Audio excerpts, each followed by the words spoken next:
Because our producer just have alerted us that Dr. Wisdom is here. Good morning, Doctor. Thanks so much for joining us on the program. Good morning. Thank you very much. And good Thank you. morning to your guests. We just wanted you to establish the reality on ground. We are having the petrol increase, and it looks that it has affected our economy. People are groaning, people are concerned about the hardship, and there is a whole lot of pressure on the president. But we are afraid because from one end, NNPC are saying we are not in control of the market force. So give us an understanding about that statement. Does it look that we may buy fuel at, more than 1,000 naira that we are already buying today from that single statement? Thank you very much. I think there are a number of body signals that is being sent out by the NNPC. And these body signals are, again, very difficult to piece together. Because on one hand, we are having, let me establish something. NNPC gives us a guide price of what the retail price would be. But as currently the sole importer of PMS, that guide price is actually the governing price for the commodity in the market. Now, when NNPC is saying that they are not, again, in control of the market, that means they're saying that the guide price is just a guide and anyone can sell whatever. But the truth is, if you sell above a certain amount and there's supply below that price margin, then you wouldn't get any buyer. Nobody will come to your filling station to buy. So now, what we can expect in future is this. Depending on how the NNPC Dangote deal pans out, and we start having that rollout, we don't know if eventually the Dangote will be allowed to sell at whatever price they're selling, or we're going to have a hybrid situation where the NNPC offtakes at a price from the Dangote refinery and probably now applies subsidy at that price and then sells to Nigerians. And then Dangote refinery is allowed to sell at their own price, chosen price to whoever wants to offtake. But the problem is whoever is offtaking, if they do not apply.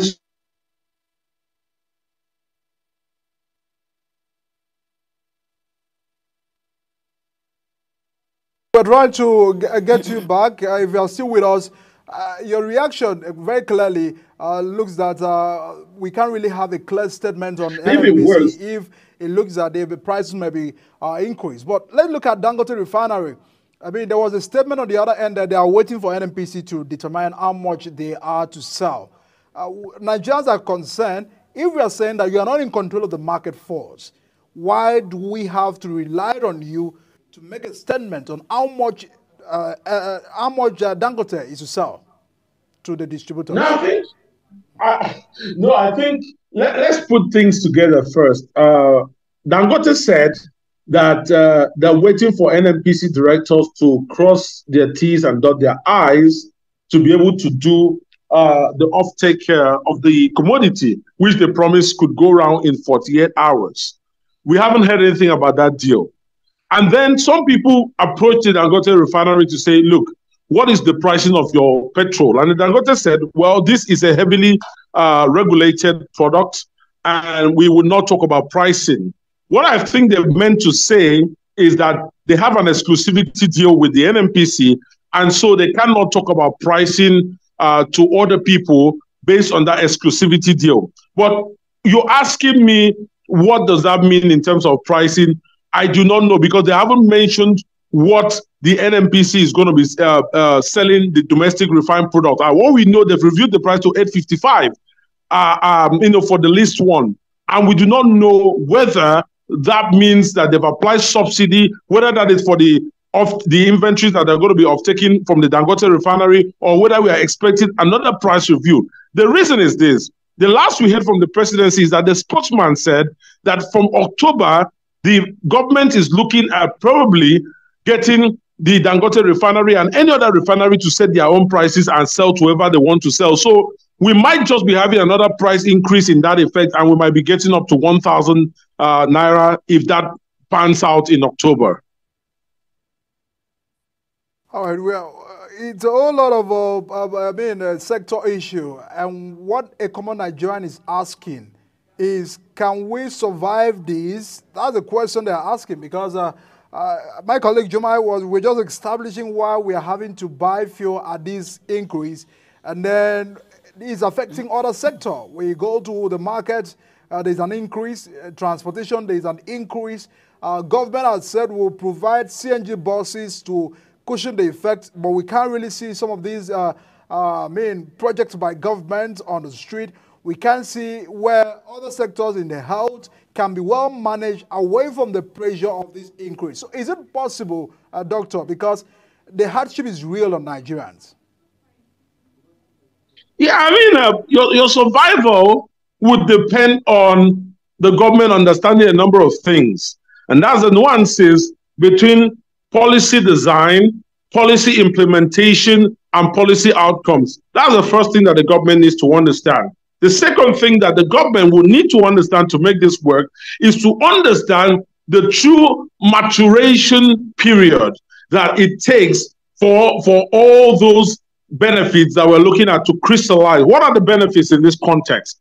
We're looking at getting to a market-driven system where we have enough domestic volumes that will match the demand and create a fair equilibrium price. However, in the interim, what do we do? So first and foremost, I think let's get the Dangote refinery working. If we need to give them, again, the most essential thing that we need to help them to be able to work probably is the crude for Naira. But I'm worried because the crude for Naira scenario is even threatened.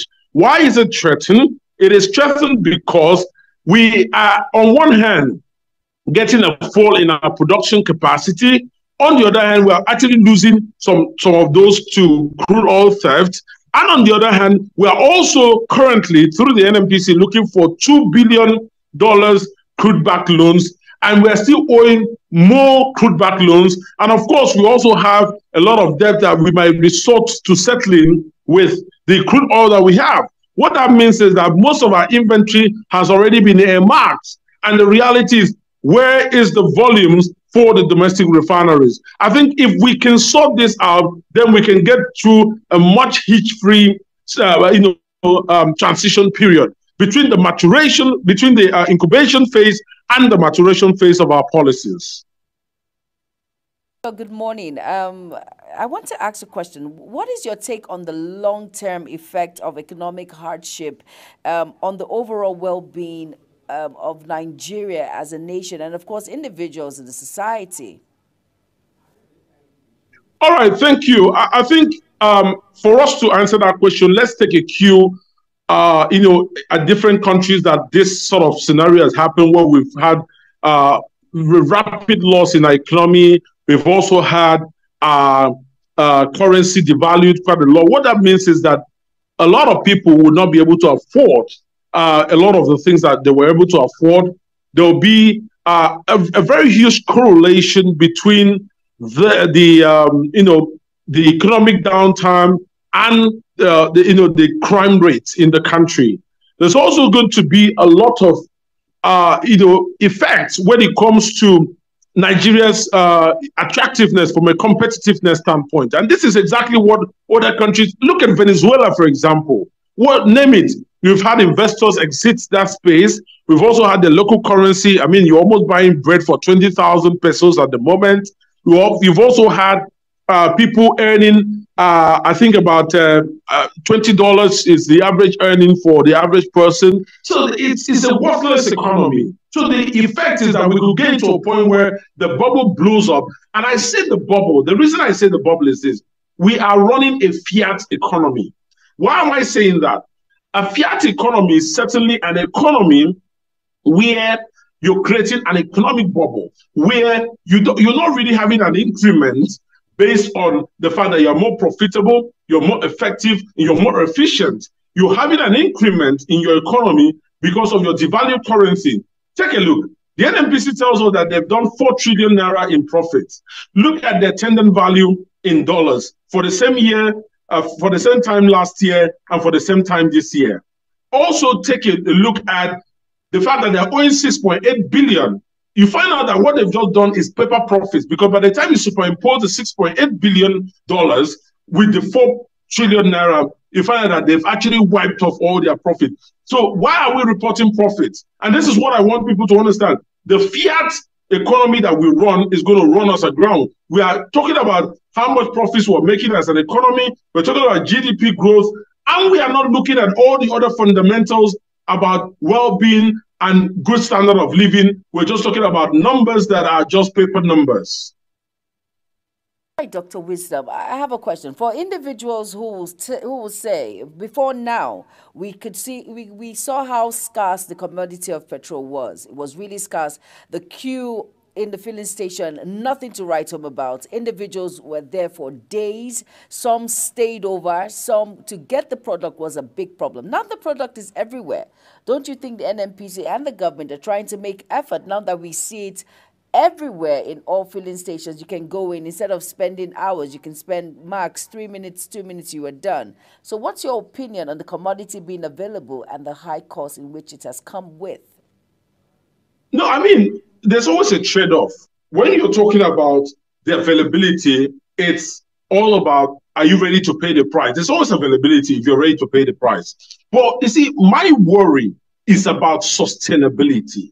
My worry is, how long is it going to take us to get into another scarcity situation? That is my worry. So, I mean, what we're doing is simply we're treating the symptoms. I know that for certain. We're treating the symptoms. It's like having fever, you're having cough, and you're treating just the symptoms, but you've not gone for tests to find out, is it malaria, typhoid, or whatever thing that causes the same symptoms. Why do I know we're treating the symptoms? We are looking at, is there fuel? The answer is yes. But for how long is there fuel for? So we've not even tackled the fact that we have such a narrow importation window. We have 60 to 90 days importation window cycle. So that means that if there's any contractual breakdown for every 60 to 90 days, we'll have fuel scarcity. That's the first thing that we need to know. So it doesn't even get to 60 to 90 days. Sometimes it stops at between 30 to 60 days. That's the first thing. We haven't solved that systemic issue. What about the debt? What is our plan to clear off the debt? The increase in price, is this sufficient enough to be able to reduce our subsidy payments? And what is the plan to pay off the debt? What we see right now is that the NNPC has been asked by the federal government to take part of the taxes and royalties that they're supposed to pay to the federal government and defray their, the subsidy payments that they owe. But the question is, how long can we do that, and how long is it going to take for us to clear that debt? And the reason I ask is this: if we do that, you need to know that the opportunity cost means we don't have so much from the NNPC coming to the federal allocation, and that's quite a big chunk of money. So what is the plan to clear up the debt? That's another systemic issue. What are the conversations around building strategic storage facilities? What are the conversations around boosting our production so that we can give to the domestic refineries? These are the more underlying conditions that needs to be addressed for the sustainability of the approach, and not just looking at there is fuel today. For fuel today, for how long, and how long will it take us to be at this price if we do not address the conditions that has led us to such a level of scarcity? We might well have a situation where in October we have to pay more, but we'll still have availability. So there's availability, but for how much are we going to be able to pay for that availability? Right, Dr. Wisdom. Now let us look at the efforts of the NNPC and of course the government. Now, do you think they are trying as hard as they can to create that, to close the vacuum in which that intertwines with hardship? Because you understand that this commodity has a lot to do with every sector when it comes to the employment, when it comes to purchasement of commodity, when it comes to transportation, everything intertwines. Do you think the government, they're making effort to stabilize this issue at hand? Yes, I certainly think the government are making a lot of efforts to stabilize it. However, the truth of the matter is, can you hear me? Yes, I can. But do you think the effort, you've said they're making a lot of effort, but do you think that effort is good enough? Is it actually pushing forth, or is just effort and no action as quick as we want it as Nigerians? I think there are efforts, and I think those efforts don't have the right level of clarity in terms of communication of the intent. So there's a lot of obscurity in those efforts. And I think the outcomes are not as fantastic as the efforts, that we see them put in. The reason I say so is there isn't clarity. I mean, how many times have you heard the NNPC say they cannot offtake? So let's even give context, right? You go to, let's say, Apapa, you see there's a ship berth there, and at that point too, and perhaps there are inventories in there. And you're asking, why haven't they offloaded so that the circulation can go around the country? And what you hear are things like, there's a weather problem, there is thunderstorm, but little did we know that those guys are unwilling to offload their shipments because they do not respect, or they do not want a credit facility from the NNPC. What they do want is either cash or crude cargoes in equivalence. And so these are some of the issues that we are addressing. When you want to address something, you need to tackle it from a very honest and clear standpoint. No one is going to, be complaining if the government efforts are backed with sincerity and clarity. And then a lot of people can posit ideas. But when there's a lot of denial, there is no debt. Yes, there's debt, and it's causing a financial constraint that would affect distribution, and then an upward price review, and then the rumor that refineries can start selling whatever they want to sell to the public in October at any price. That lack of clarity is not giving confidence to the policy intentions by the government. There is a concern towards Dangote refinery. It is a failure on their part to update us on the status of that refinery.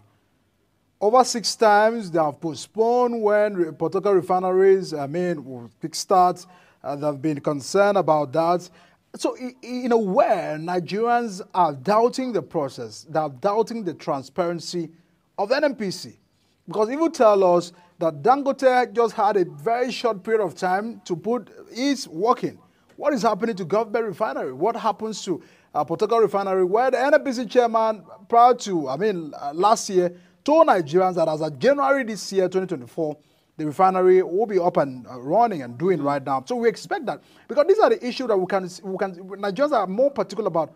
How can we reduce the hike on the product? Because we can't afford to sustain our economy, to sustain many Nigerians on buying fuel at this current price. Yeah, absolutely. That transparency issue is a big problem. And it's even frustrating because, think about it, on Monday, the NNPCL, on Monday last week, at 11:30, the NNPCL reviewed the prices. In fact, I didn't see the official release. Rather, I saw some WhatsApp messages being forwarded around. And that showed there was an increment in price. And immediately the pumps stopped selling, and then they decided to work out how much they'll start selling going forward. Now, the same day by 2 o'clock, Dangote granted an interview to some journalists and said that he was ready to roll his products 48 hours when the directors of Dangote agrees with the NNPCL. And that was another conversation. A few days back, the Dangote released a press release that they cannot talk about pricing because they are currently, in a regulated market. And then subsequently, the government said, the NNPCL said, well, we're not interested in controlling any market. Anybody can sell to anybody. So there's a lot of lack of clarity as to what is going on there. There's a lot of lack of clarity as to whether or not the Dangote will be forced to go into the regional space where fuel is, the product is being sold between 1.3 and 1.5. There's a lot of clarity. There's even a lot of clarity as to what happens if the NNPCL, for example, cannot keep to the Naira for crude deal, that it's the basis that underpins the success of this whole Dangote refinery deal, selling to Nigerians at a reasonable rate, or at least at a rate that is going to be affordable for Nigerians. So that lack of clarity isn't clear. I think there's a lot of boardroom wars that are going on at the moment. So I don't have the answer to that. I don't know what's going on there. We only go by their releases, but we know that all is not well. But one interesting thing, though, I'm asking, is it the Dangote refinery's product that has gone round to alleviate or ameliorate the fuel crisis, or is it that NNPCL have been able to get some imported inventories in? I don't know the answer to that, because we do know that there's fuel now, but which of it? If it's Dangote, fantastic, it means the deal has gone through. If it's not, then we're on a long road to securing that deal. Wisdom, I want to ask for many individuals who are like minds like me, looking at the NNPC and, of course, the Dangote refinery, who we know he is a mogul when it comes to the oil sector. Now, do you think it's a collaboration to make means of livelihood balance in Nigeria, or it's a competition? Which is which, in your own opinion? I think it's meant to make life better. And I'll say that because there are indications. Let me put it this way. The government proposed a monopsony approach. And that monopsony approach strikes a balance between monopoly and the free market system. So let me just run through. The monopoly would have been the seller, one seller, Dangote, selling to the rest of Nigeria and setting whatever prices. And I'll tell you what works in monopoly, how it works. When you're talking about monopoly, people come in and they have a price, perhaps a price bid, and they could say, one could say, I'm off-taking at 1,000, the other could say, I'm off-taking at 1,025, I have buyers. Another one would say, I'm taking at 1,100 naira. And what that means is the Dangote is almost inclined to secure long-term deals with people that are offering the best amount of money. So as you see that happens, the price bidding would almost go towards maximizing profits for the Dangote refinery. That's on the monopoly side. On the free market side, you would need one conditionality, which is having enough of your supply to be able to hedge your demand to have an equilibrium price. Otherwise, you will be having a seller's market. So what the government has done is say, well, until they came out to deny it, NNPCL was meant to be, from what I saw, a monopsonist, which is, okay, we are in the middle, we buy the product, we arrange with Dangote refinery, perhaps maybe we apply subsidies, I would not know, but we buy those products and then we now sell onwards to the public and maybe at a very low margin. So it was designed to cushion the end-to-end effect of either being a monopoly or being a free market system that is market driven. But the thing is, how can we make this monopsonist work? We need a lot of communication. There is nothing to say that when we are implementing economic policies, that we do not have to tweak those economic policies to the realities of Nigeria. So if that's the case, so be it.